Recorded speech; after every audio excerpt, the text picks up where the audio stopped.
अस्सलाम वालेकुम dear students. आज हम डिस्कस करने जा रहे हैं चैप्टर नंबर 3। एक्सरसाइज हमारी 3.1 है। यहाँ पे इस चैप्टर में हम डिस्कस करेंगे इंटीग्रेशन को। सबसे पहले हम समझ लेते हैं कि इंटीग्रेशन क्या है। इसका सेकंड नाम जो है वो है हमारे पास एंटी डेरिवेटिव। तो इसके मेनली जो है वो दो हमारे पास काम है। पहला कि फंक्शन डिराइव करना, टू डिराइव अ फंक्शन यानी कि फंक्शन डेरिवेशन, ठीक है। और दूसरा काम है एरिया ऑफ अ रीजन, ठीक है। इसकी मदद से हम दो काम कर सकते हैं। एरिया ऑफ रीजन कैलकुलेट कर सकते हैं और दूसरा फंक्शन को डिराइव कर सकते हैं जब उसको डिफरेंशिएट किया गया हो, ठीक है। तो अगर इसका पहला प्रोसेस देखा जाए, आपने अभी रिसेंटली डेरिवेटिव पढ़ा है कि अगर y is equal to x square हो तो दोनों तरफ से अगर मैं इसका डेरिवेटिव लूँ तो ये आ जाएगा 2x, ठीक है। अब आप क्या करें कि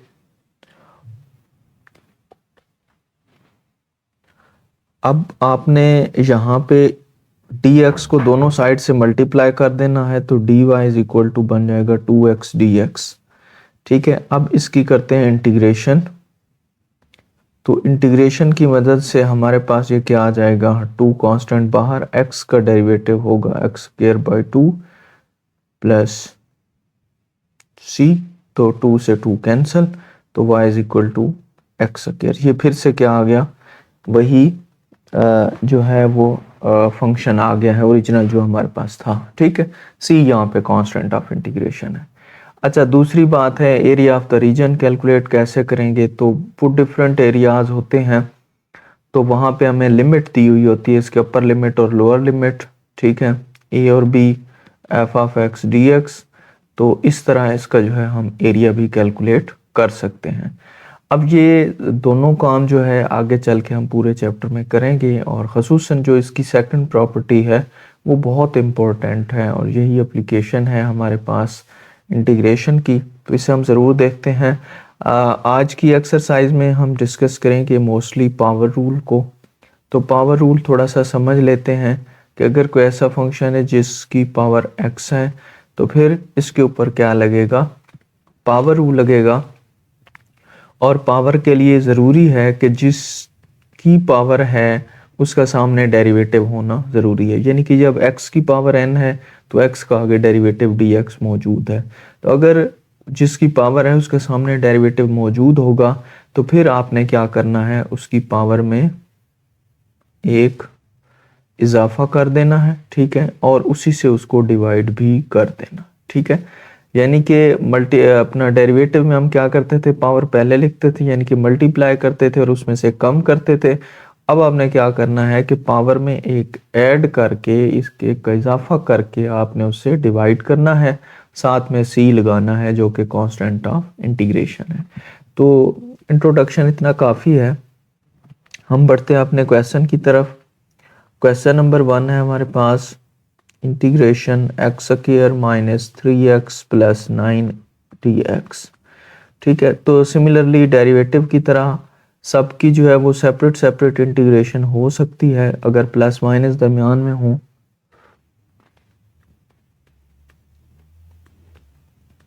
कांस्टेंट बाहर रखेंगे जिस तरह हम डेरिवेटिव में करते थे, dx सबके साथ मल्टीप्लाई हो रहा है तो उसको साथ लिखते हैं, ठीक। यहाँ पे x की पावर 2 है और x का सामने डेरिवेटिव भी मौजूद है, तो यहाँ पे हम पावर रूल लगा सकते हैं। तो ये क्या बन जाएगा, एक्स क्यूब बाय 3, ठीक है। पावर में एक ऐड किया और उसी से डिवाइड कर दिया, माइनस 3। अब यहाँ पे भी इसकी, तो ये बनेगा एक्स स्क्वायर बाय 2 प्लस 9। अब डेरिवेटिव और इंटीग्रेशन एक दूसरे के एंटी हैं, एक दूसरे को कैंसिल कर देंगे, आंसर क्या बचेगा, x बचेगा, प्लस क्या लगा देंगे, c लगा देंगे। तो ये हमारा फाइनल जो है वो आंसर है, ठीक है। फिर से पावर रूल समझ लें कि पावर में एक इजाफा करना और उसी से डिवाइड कर देना, बस ये वाला काम हमने यहाँ पे। क्वेश्चन नंबर 2 है हमारे पास, y square plus 8y plus square root 2 into dy। ठीक है, तो अब यहाँ पे सेम उसी तरह सबकी सेपरेट सेपरेट इंटीग्रेशन करेंगे।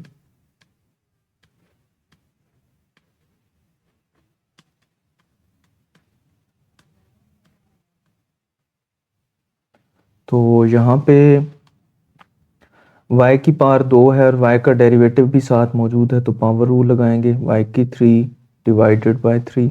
ठीक है, पावर में एक ऐड किया और उसी से डिवाइड कर दिया। सिमिलरली 8 इंटू, यहाँ पे y की पावर 1 है तो अब क्या हो जाएगी 2 divided by 2 plus square root 2, d से इंटीग्रेशन कैंसिल, तो आंसर क्या बचा y प्लस c। तो नेक्स्ट स्टेप में इसको भी सिंप्लीफाई करके लिखते हैं, y cube by 3 plus 8y plus 4y square plus square root 2y plus c। तो ये आपके पास क्या आ गया, क्वेश्चन नंबर 2 भी हो गया। सिमिलरली हम सॉल्व करेंगे क्वेश्चन नंबर 3 को, जो हमारे पास है square root y plus 1 over y square dy। ठीक है, तो इसमें आपने क्या करना है, दोनों का सेपरेट सेपरेट इंटीग्रेशन कर लें। स्क्वायर रूट y को हम लिख सकते हैं y raise to power 1/2 dy plus y raise to power -2 को हम लिख सकते हैं 1 ओवर वाई स्क्वायर को y रेज टू पावर -2 लिख सकते हैं dy। अब जिसकी पावर उसका सामने डेरिवेटिव, जिसकी पावर उसका सामने डेरिवेटिव, तो दोनों पे पावर रूल लगेगा, पावर में एक इजाफा और उसी से ही आपने डिवाइड करना है। यहाँ पे भी वही काम होगा, एक ऐड करेंगे उसी से ही डिवाइड करेंगे, प्लस क्या आ जाएगा c आ जाएगा। तो यहाँ से ये बन गया y 3/2 divided by 3/2 plus y raise to power -1 divided by -1 plus c, या इसको सिंप्लीफाई करते हैं तो ये बन जाएगा 2/3 y raise to power 3/2 minus y की पावर -1 है, इसे 1/y लिखते हैं प्लस c। तो ये इसका क्या है, फाइनल आंसर है। Similarly question number 4, question number 4 है जी, आपके पास integration 4 plus x square whole square dx। अब पावर रूल लगाने के लिए मैंने पहले भी आपको बताया है कि आपको क्या होना चाहिए, जिसकी पावर है उसका सामने डेरिवेटिव होना चाहिए। अब पावर है 4 प्लस एक्स स्क्वायर की, तो 4 का तो डेरिवेटिव 0 होता है, वो तो मौजूद है। एक्स स्क्वायर का डेरिवेटिव 2x होता है, तो वो बाहर मौजूद नहीं है। अगर खाली 2 होता तो हम मल्टीप्लाई और डिवाइड कर लेते, लेकिन यहाँ पे क्या है 2x है, तो उसको हम जो है x को ना मल्टीप्लाई कर सकते हैं ना डिवाइड खुद से, तो इसलिए डायरेक्टली इस पे पावर रूल नहीं लग रहा। अब आपने क्या करना है, इसका स्क्वायर ओपन करते हैं, तो ये बन जाएगा 16 plus x raise power 4 plus 8 x square और साथ में क्या आ जाएगा dx आ जाएगा। अब यहाँ पे 16 dx, ठीक है, plus x raise power 4 dx plus 8 common x square dx, तो सबका जो है वो कांस्टेंट। अब 16 कांस्टेंट है, यहाँ पे dx बचेगा। अब इस पे पावर रूल लगाते हैं, तो एक इजाफा उसी से डिवाइड, सिमिलरली यहाँ पे भी एक इजाफा और उसी से डिवाइड प्लस c, तो यहाँ से कैंसिल हो गया, ये बनेगा 16x plus x5 raise to power 5 divided by 5 plus 8/3x3 plus c। तो ये इसका क्या है, फाइनल आंसर है। क्वेश्चन नंबर 5 है हमारे पास, integration 1 plus x into 1 minus x square d x. तो सबसे पहले हम इसे सिंप्लीफाई करेंगे मल्टीप्लाई करके, तो ये बन जाएगा 1 minus x square plus x minus x cube D x.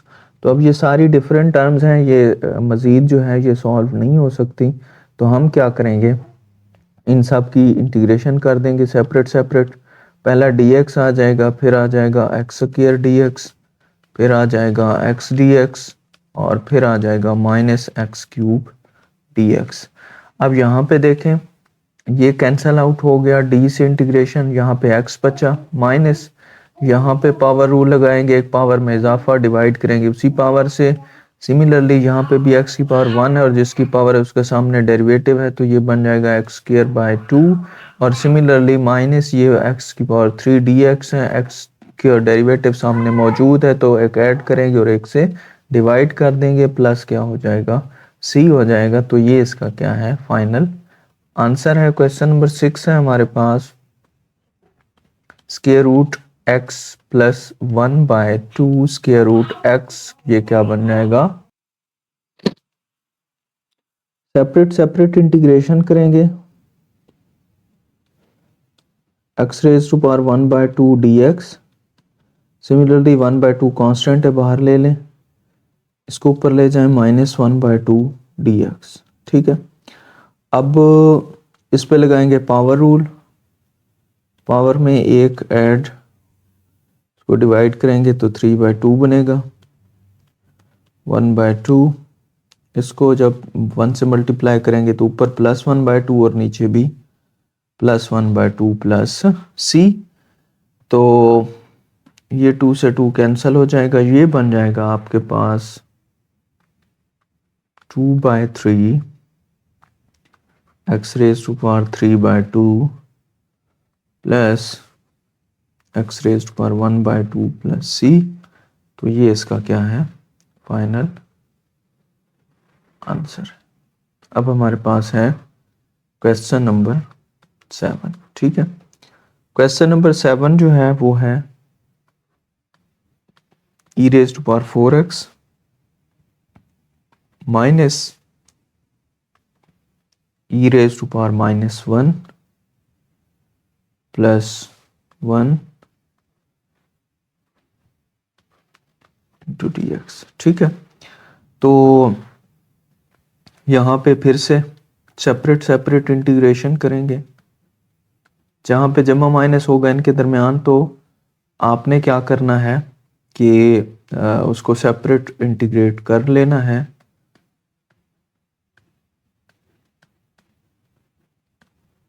यहाँ पे आप देखें कि e की पावर 4x है, हमने यहाँ पे क्या देखना होता है कि अगर e की जो पावर है, जो इसका एक्सपोनेंट है ये वाला, इसका डेरिवेटिव अगर सामने मौजूद है तो फिर हम e को एज इट इज लिख देंगे।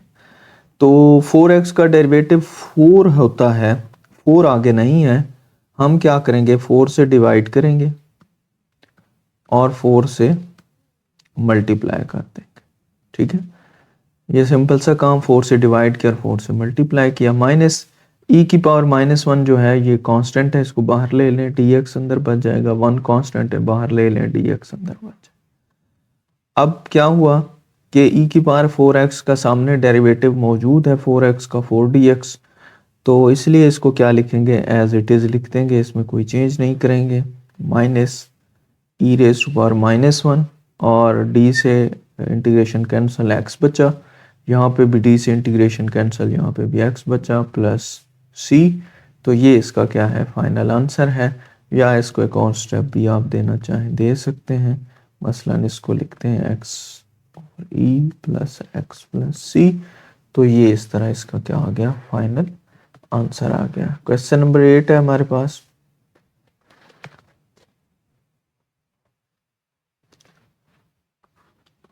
e raise to power 9 by 2x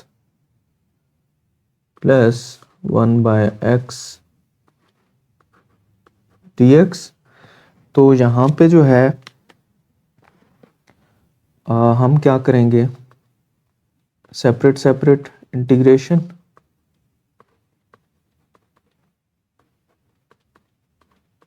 one over x को एक्स रेज पर -1 लिखा जा सकता है dx। अब यहाँ पे इसकी भी इंटीग्रेशन ले लें और इसकी भी इंटीग्रेशन ले लें। अब इसके लिए मैंने आपको बताया हुआ है कि जो भी आपके पास e की पावर है उसका डेरिवेटिव, तो डेरिवेटिव के लिए हमें 9/2x का डेरिवेटिव 9/2 होता है, यहाँ पे चाहिए 9/2, तो बाहर हम मल्टीप्लाई करेंगे 2/9 से। ठीक है, ऐसा क्यों कर रहे हैं? क्योंकि 9 से 9 कैंसिल, 2 से 2 कैंसिल, तो इस एक्सप्रेशन पे कोई फर्क नहीं पड़ेगा और इसको लिखेंगे 1/x dx, सेम उसी तरह जिस तरह इक्वेशन में था। तो यहाँ से जो है हमारे पास 2/9, जब एक्सपोनेंट का सामने डेरिवेटिव मौजूद हो तो आपने e को एज इट इज लिखना है, प्लस अब देखें एक और रूल इंटीग्रेशन का यहाँ पे सीख लें कि जो कुछ डिनोमिनेटर में है अगर उसका ऊपर नोमिनेटर में उसका डेरिवेटिव मौजूद हो, जो कुछ डिनोमिनेटर में है अगर नोमिनेटर में या ऊपर उसका डेरिवेटिव मौजूद हो तो फिर उसको आपने लॉग में लिख देना है। अब यहाँ पे x है, x का डेरिवेटिव dx होता है, वो ऊपर मौजूद है, तो इसको हम किस में लिखेंगे? log ऑफ x में लिख देंगे प्लस c। इस पे पावर रूल अप्लाई नहीं हो सकता। पावर रूल अगर अप्लाई करना चाहें तो क्या होगा? -1 + 1, एक इजाफा करेंगे -1 + 1, x की पावर 0 और नीचे भी 0, तो ये क्या हो जाएगा? अनडिफाइंड हो जाएगा, क्योंकि डिनोमिनेटर में 0 आ गया। ठीक है, इसलिए जो है हम इस पे पावर रूल अप्लाई नहीं कर सकते। तो ये किस में लिखा जाएगा? log of x plus c। अच्छा, एक चीज़ और भी नोट करें कि बाज़ दफ़ा आपने ऐसे भी पढ़ा होगा कि अगर e की पावर 4x है इसकी इंटीग्रेशन, तो इसको ऐसे भी लिख सकते हैं, e की पावर 4x वैसे लिखते हैं और जो इसका है ना डेरिवेटिव 4x का उससे डिवाइड कर दें, तो ये भी वही चीज़ है। लेकिन जो कुछ मैंने आपको सिखाया है यहाँ पे वो इसलिए सिखाया कि वो आगे काम आएगा। वहाँ पे फिर ये वाली चीज़ आपको समझ नहीं आएगी, वहाँ पे ये वाली चीज़ जो हम कर रहे हैं ये वाला आपको ज़्यादा उधर फ़ायदा देगा। तो बजाय इसके कि मैं दो जगह पे दो मुख्तलिफ कॉन्सेप्ट देता, तो मैं सेम कॉन्सेप्ट लेके चल रहा हूँ ताकि उधर भी आपको यही वाला कॉन्सेप्ट यूज़ हो। क्वेश्चन नंबर 9 है हमारे पास।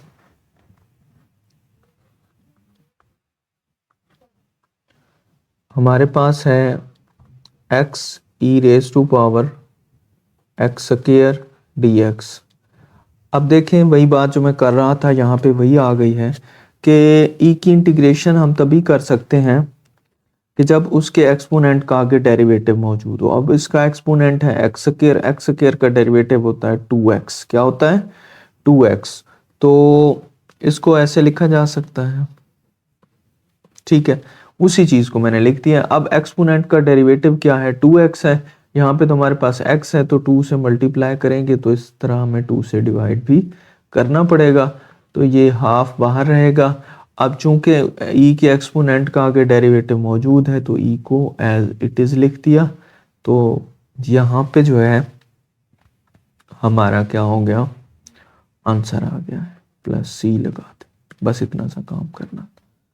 इस तरह क्वेश्चन नंबर 10 है हमारे पास। क्वेश्चन नंबर 10 है 5⁻x dx।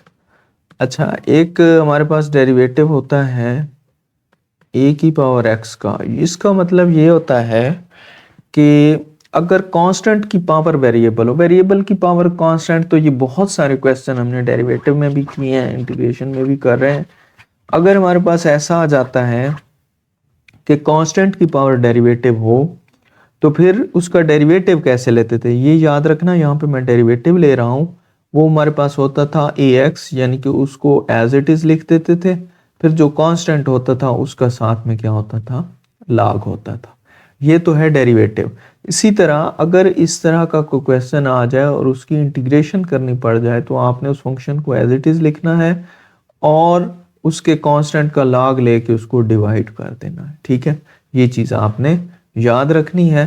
क्या करना है कि उसको एज इट इज लिखना है और फिर उस पर डिवाइड करना है किसको?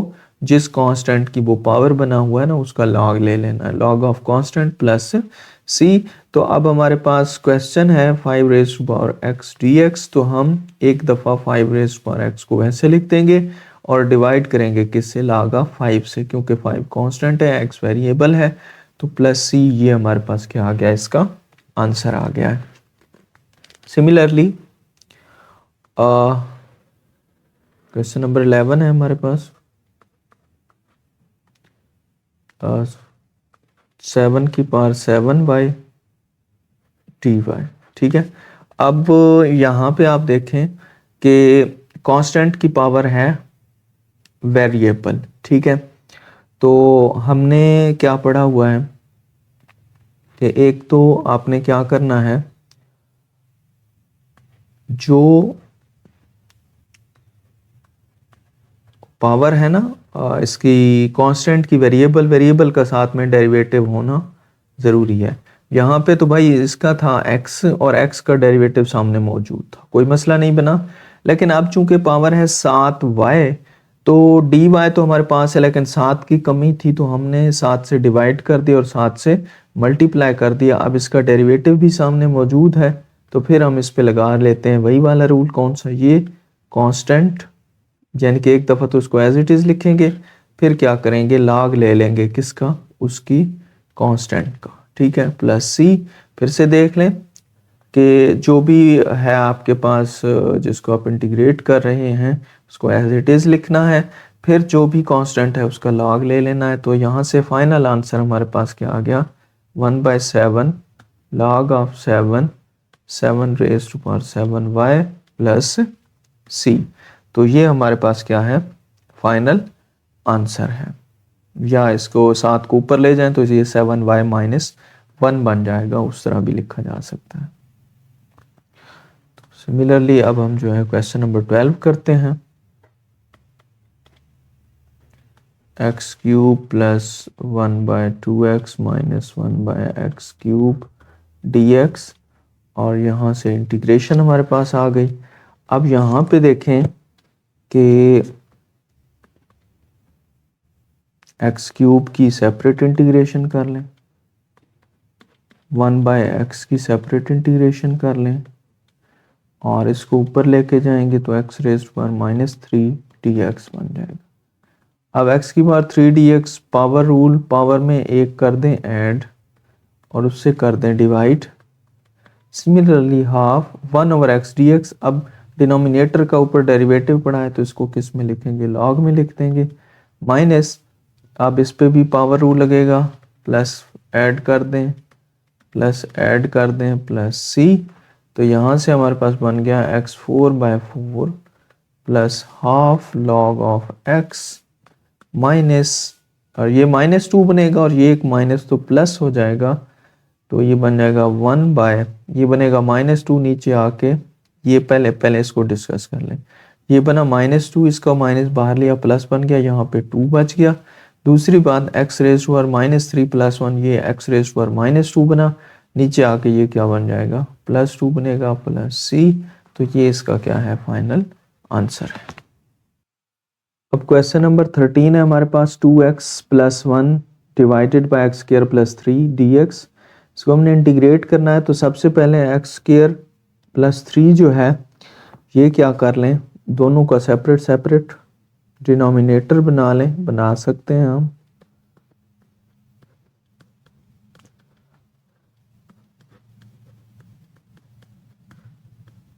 ठीक है, अब यहाँ पे देखें x² + 3 है, इसका डेरिवेटिव क्या होगा, x² का 2x होगा और 3 का 0 होगा, तो आंसर क्या होगा, 2x होगा। तो इसको हम जो है अगर डिनोमिनेटर का ऊपर डेरिवेटिव मौजूद हो तो हम किस में लिख लेते हैं, लॉग में लिख लेते हैं, प्लस इसको ऐसे लिखा जा सकता है x² + 3 को अगर मैं स्क्वायर की फॉर्म में लिखूं तो मैं इसको लिख दूंगा √3 का होल स्क्वायर dx। अब देखें इस पे कोई फ़र्क नहीं पड़ा, √3 स्क्वायर रूट से स्क्वायर रूट कैंसिल कर दें, फिर से 3 बन जाएगा। अब एक फार्मूला देख लें, हमारे पास एक फार्मूला होता है कि अगर कांस्टेंट का वेरिएबल का स्क्वायर प्लस कांस्टेंट का स्क्वायर है, डिवाइड हो रहे हैं दोनों और कंप्लीट स्क्वायर हैं और दोनों के दरम्यान में प्लस है, फिर इसको आप कैसे लिख सकते हैं, 1 over constant tan inverse of x over constant plus c, ये इसका क्या होता है, आंसर होता है, अगर इस तरह का कोई क्वेश्चन है। अब ऊपर अपना देखें तो हमारे पास भी क्या है कि एक वेरिएबल का स्क्वायर है, कांस्टेंट का स्क्वायर है, दोनों क्या हो रहे हैं, ऐड हो रहे हैं। तो इनके पे भी यही वाला फार्मूला अप्लाई करेंगे, log of x square plus 3 वैसे आएगा, प्लस ये क्या बन जाएगा, हमने कहा ये 1 over constant tangent inverse of variable over constant plus c. तो ये इसका क्या आ गया, फाइनल आंसर आ गया। ये फार्मूला कहाँ से आता है भाई, ये आ जाता है किससे, बाय सब्स्टिट्यूशन से। तो वो अगली एक्सरसाइज में हम देखेंगे ये फार्मूला हमने कैसे डिराइव किया है, और इस तरह के बाकी क्वेश्चन भी होंगे वहां पे, वो भी हम डिस्कस करेंगे। 14 है हमारे पास, e raised to power tan inverse of x, sorry tan inverse of z divided by 1 plus z square dz। ठीक है, तो इसको हम कैसे करेंगे, यहाँ पे देखें कि हमारे पास है e raised to power tan inverse of z 1 over 1 plus z square, इसको हम ऐसे भी लिख सकते हैं जो नीचे डिवाइड हो रहा है dc। अब यहाँ पे देखें कि हम e के ऊपर तभी जो है वो फार्मूला लगा सकते हैं कि जब उसकी जो एक्सपोनेंट है, उसकी जो पावर है, उसके सामने डेरिवेटिव मौजूद हो। अब ये क्या है, टेंजेंट इनवर्स ऑफ z। अब tan इनवर्स ऑफ z का जो डेरिवेटिव है वो होता है 1 ओवर 1 प्लस z स्क्वायर। ठीक है, यानी कि टेंजेंट इनवर्स ऑफ x, इसका अगर डेरिवेटिव जो है वो किसके इक्वल होता है, जो भी वेरिएबल हो यहाँ पे, 1 ओवर 1 प्लस एक्स स्क्वायर के। ठीक है, तो यहाँ पे चूंकि इसका डेरिवेटिव सामने मौजूद है, e के एक्सपोनेंट का डेरिवेटिव सामने मौजूद हो, तो हमने कहा है कि हम e को जो है वो एज इट इज लिख देते हैं, उसको फर्दर सॉल्व करने की ज़रूरत नहीं है, प्लस c। तो ये इसका क्या है, फाइनल आंसर है। लेकिन ये वाला आर्गुमेंट आपने ज़रूर देना है। 15 है हमारे पास, x raise to power 3/2 plus e raise to power 3x plus x raise to power 0 dx। ये है इंटीग्रेशन, तो सेपरेट कर लें सबकी।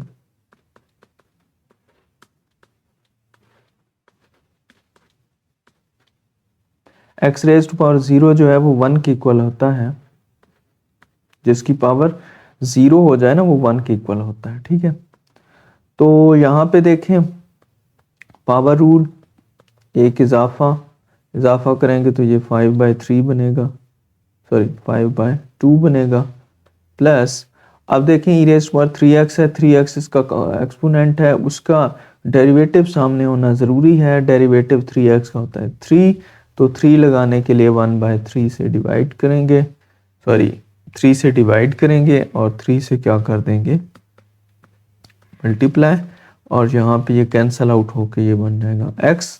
तो यहाँ पे क्या बन गया, 2/5 x रेज़ टू पावर 5/2, यहाँ पे क्या बन गया, प्लस 1/3। जब एक्सपोनेंट का सामने डेरिवेटिव हो तो इसे एज इट इज लिखें, प्लस x प्लस c। तो ये इसका क्या है, फाइनल आंसर है। अब इसी तरह जो है हम मूव करेंगे question number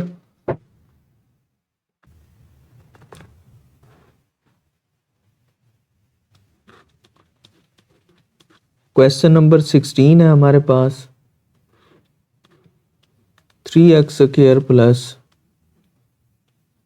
2x x cube plus x square plus 9 whole raise पर 5 dx। अब यहाँ पे इसको मैं अगर थोड़ा सा तरतीब से लिख दूँ, x cube plus x square plus 9 whole raise पर 5 3x² प्लस 2x dx। अब यहाँ पे देखें कि एक पावर हमें नज़र आ रही है, क्या हम इस पे पावर रूल लगा सकते हैं? तो पावर रूल के लिए हमने ये सीखा है कि जिसकी पावर है उसका सामने डेरिवेटिव होना ज़रूरी है। तो पावर है जी x³ प्लस x² प्लस 9 की, तो क्या इसका डेरिवेटिव सामने मौजूद है? x³ का डेरिवेटिव 3x² है, x² का डेरिवेटिव 2x है और 9 का तो 0 ही होता है। तो हमने ये देखा कि जिसकी पावर थी उसका सामने डेरिवेटिव मौजूद है। अगर ऐसा है तो फिर पावर रूल लगा दें, इस पे सोचने की ज़रूरत नहीं है। और यहाँ पे जो है पावर रूल कैसे लगता है, पावर में एक इजाफा कर दें और उसी से डिवाइड कर दें, तो ये आपका क्या है? फाइनल आंसर है। इसी तरह क्वेश्चन नंबर आपके पास है 17। तो 17 है हमारे पास integration 5e raised to power 5x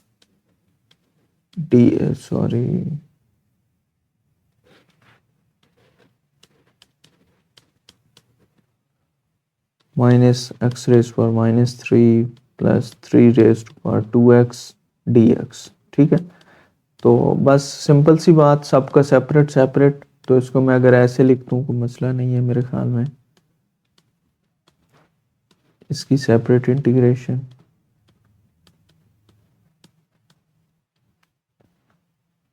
okay, ये 3 की पावर 2x है डायरेक्टली dx। ठीक है, तो अब क्या है, e का जो एक्सपोनेंट है 5x उसका डेरिवेटिव सामने मौजूद है, तो इसको तो लिखते हैं ना एज इट इज माइनस। अब x की पावर -3 dx है, तो इसमें पावर रूल लगाएंगे, एक ऐड कर दें और उसी से डिवाइड भी कर दें।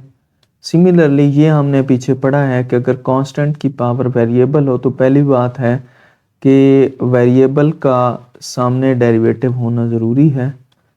अब यहाँ पे क्या किया, 2x का डेरिवेटिव 2 था, डिवाइड भी कर दिया और मल्टीप्लाई भी कर दिया है।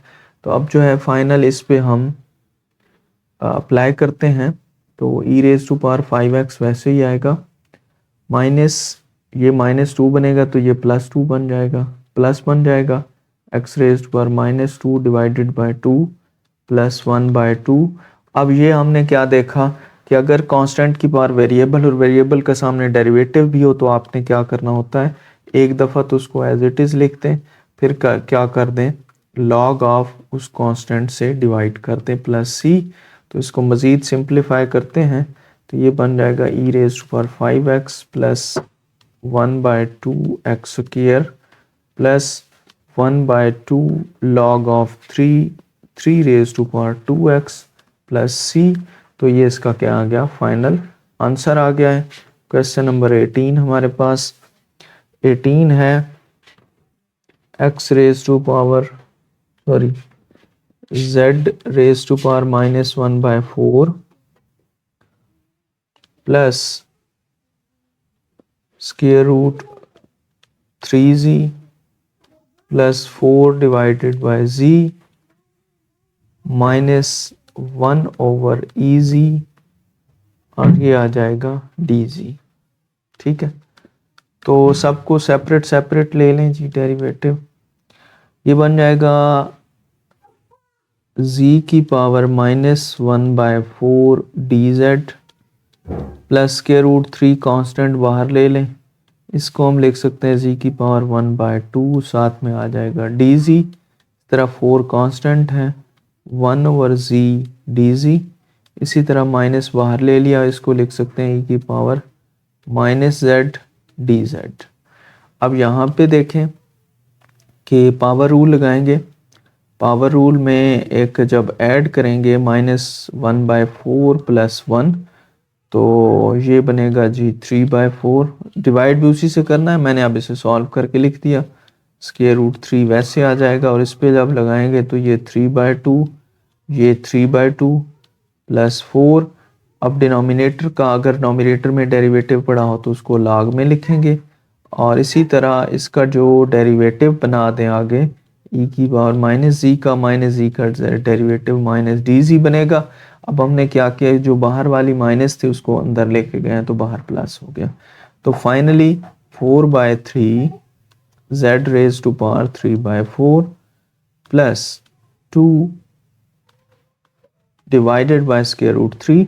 अब देखें ये 2 इंटू स्क्वायर रूट 3/3 बनता है। स्क्वायर रूट 3 को, ये जो नीचे 3 है इसको 2 बार स्क्वायर रूट में लिख देते हैं और एक कैंसिल हो जाता है, तो ये इस तरह बन जाएगा z3/2 plus 4 log of z, और इसको एज इट इज लिखते हैं माइनस z प्लस c। ठीक है, एज इट इज क्यों लिखा? क्योंकि इसके एक्सपोनेंट का डेरिवेटिव आगे था।